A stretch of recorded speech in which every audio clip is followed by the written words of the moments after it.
The news shocked parents around the country. The baby foods they depended on to nourish their infants, dangerously contaminated. It felt uncomfortable to know that brands that we trust that are in the store aren't so trustworthy after all. Known health hazards like lead, arsenic, and cadmium in the very jars given to our most vulnerable triggered a congressional investigation and countless headlines after leading scientists sounded the alarm.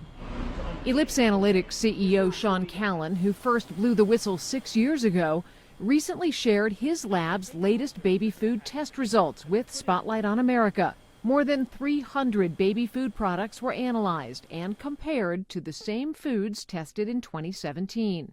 Between 2017 and 2023, the proportion of the category that we are able to detect heavy metals remains the same. Basically, the same percentage of baby foods contaminated in 2017 are still contaminated today. Roughly 20% have what Callan says would be considered high levels of lead. But it's not all bad news.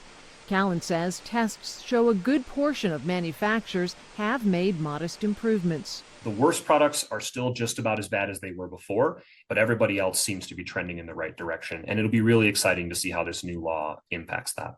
That would be California Assembly Bill 899, unanimously passed and signed by Governor Newsom just days ago.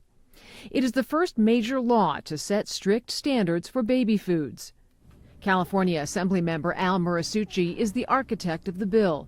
Leading scientists have been trying to make changes to the industry, health organizations, members of Congress, and nobody's been able to get it done. Are you the guy who's going to get this done? Well, I'm hoping that not only myself, but the state of California. California often leads the country in terms of fighting for consumer protections. Starting in January, baby food makers will be required to test a representative sample of their products for toxic elements once a month, and by 2025, disclose those results. I think it goes to show that when things don't happen in Washington, D.C., states can continue to act, and California is doing so, but there's no absence for the need for federal action.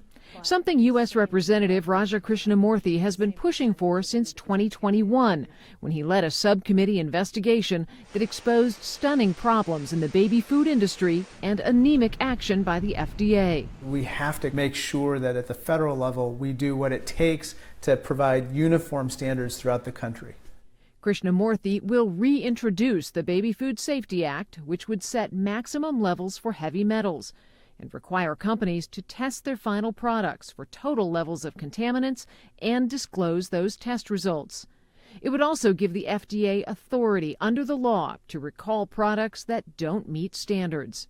It's good to have legislation in place so that whether it's a Democratic or Republican administration, they're following what the American people want, which is they want food for their kids that is free of toxins.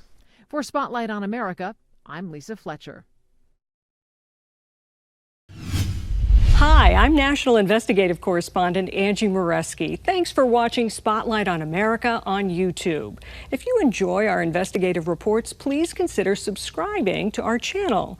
And if you have a tip for a future investigation, we want to hear from you. Just send your idea to spotlight@sbgtv.com. And we'll see you next time.